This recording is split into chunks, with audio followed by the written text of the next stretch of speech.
Okay, my friend, let's talk about the difference between perfectionism and high standards. So, if you've ever held yourself to a very high standard and that you're super proud of that, but at the same time you always feel exhausted or easily disappointed in yourself, or like nothing that you ever do feels enough, this is for you. Because there is a very subtle but powerful difference between having high standards and being a perfectionist. And if you don't understand this difference, you're going to keep on treating your self sabotage as a motivation problem when really it is something different. So take a deep breath. This is going to be a shame free conversation. So, the first thing I want you to hear is that if you've ever struggled with perfectionism, it's not because you're being dramatic or controlling or too much. Perfectionism is not about wanting to be the best, it's about avoiding the pain of being seen as not enough. So, high standards are the things that expand us, whereas perfectionism are the things that shrink us. And if you've been stuck or paralyzed or procrastinating or constantly criticizing yourself, it's not because you don't care or you're not disciplined enough. It's because your brain thinks that the only safe way to succeed is if you do it perfectly or not at all. And we all know that there's no such thing as perfection. So I want to offer you something. Perfectionism is not the desire of excellence. Okay, it's actually a fear response. Okay, it might take you a second just to really understand this. Perfectionism is your nervous system trying to protect you from criticism, judgment, failure, maybe being misunderstood or seen in a raw, imperfect human way. So high standards say, I care and I want to bring my best. That's cool. But perfectionism says if it's not flawless, it's dangerous to show up. I shouldn't do it at all. One is going to empower you, and the other one is going to be like a cage, like that you are going to be stuck inside. And so, why does perfectionism show up in the first place? Okay, it's often learned, usually in childhood or at school or in early adulthood, as a survival strategy. And so, here's what typically creates it.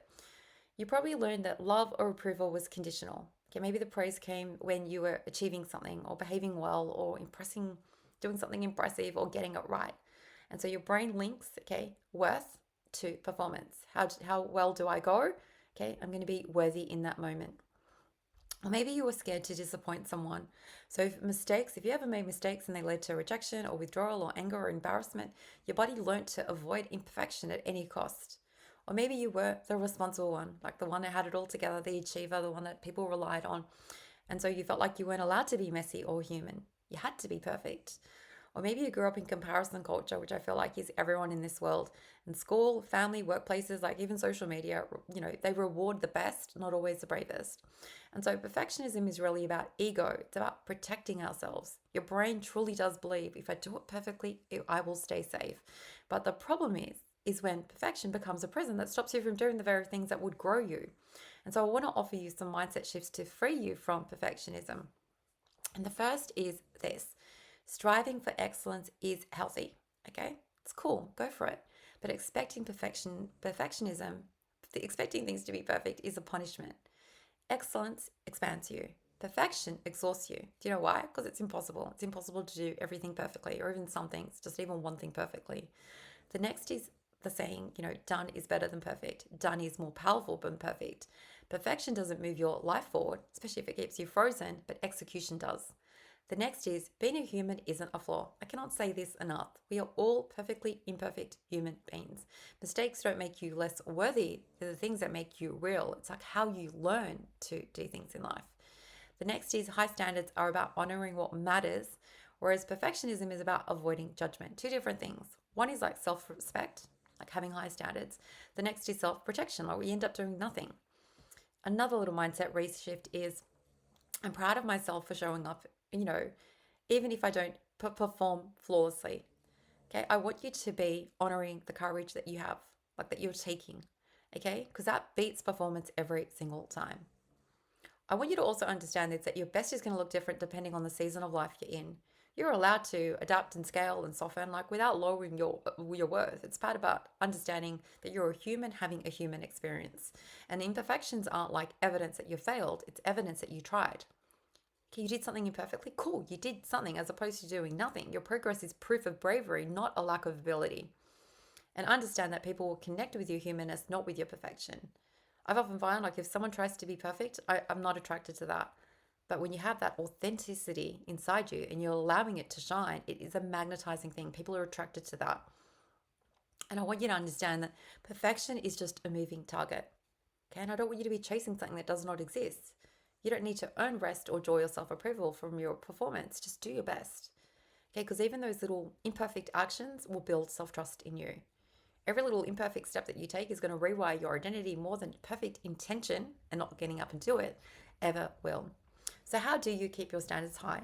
Of course, that's a good thing without having this expectation that things have to be perfect. There is such a simple, sustainable way to shift it. I recommend just defining good enough for today. Just good enough. It's one of my favorite sayings. Okay? Good enough. Good enough for yourself, not for others, not for some imaginary critic in your head. Ask yourself, like, today, what will honor my energy, my capacity, and my values? Not forever. What's good enough for today? The next is obviously, I always talk about shrinking the first step. Make the starting point so embarrassingly doable because high standards don't matter if you never begin.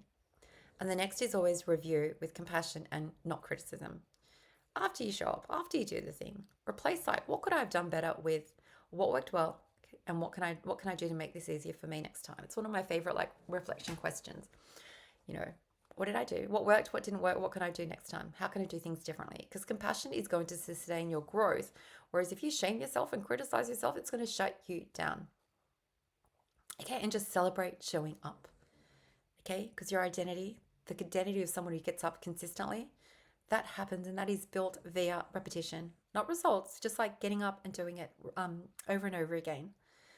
And so understand the other thing that I always recommend is just like that C minus effort, or let your target be like 80% for completion.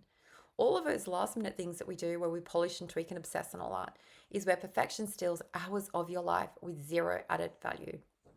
You might think it was worth it, but really you can just move on and go and do the next thing. So your challenge, your mini challenge for this week is pick an area where you hold yourself accountable or where you hold yourself to these impossibly high standards, work, parenting, whatever, your fitness, your home and all that. And ask yourself, what would like good enough look like in this area? What would 80% effort look like? Okay, well, C minus work. And can you honor that today? Can you honor it this week? Now, you're not doing it to prove anything to anyone, but to show your brain that it's safe just to be human and to take messy action and be proud of yourself too. And notice the relief that comes from like knowing you can do it messily. Notice that your energy comes back. This is a space where self-trust grows, my friend. And if this has resonated with you, I have made a free guide to help you with this exact shift to move from overthinking and pressure into aligned, gentle action. It is going to share with you 5 thought shifts that are going to make showing up so much easier and kinder and sustainable in life, even and especially if perfectionism has been running the show so far. And so the link is in the description if you'd love more support, because you do not have to dim your high standards. They're a part of your magic. It's cool. Like, go for it. Go for gold if you want. But understand that you don't have to do it perfectly. Okay, you can do things very messily because perfectionism is not the path to a meaningful life. You're allowed to take up space. You're allowed to make mistakes. You're allowed to learn publicly. You're allowed to grow very slowly and still be incredibly proud of the person that you're becoming. And so I want you to share with me, like, what's one mindset shift that you are choosing to hold on to this week? Because I'm going to be cheering for your imperfect brilliance, okay? You and your flawless, all your quirks, perfectly imperfect ways. Just embrace it this week, show up and take care. And I can't wait to catch you in the next video.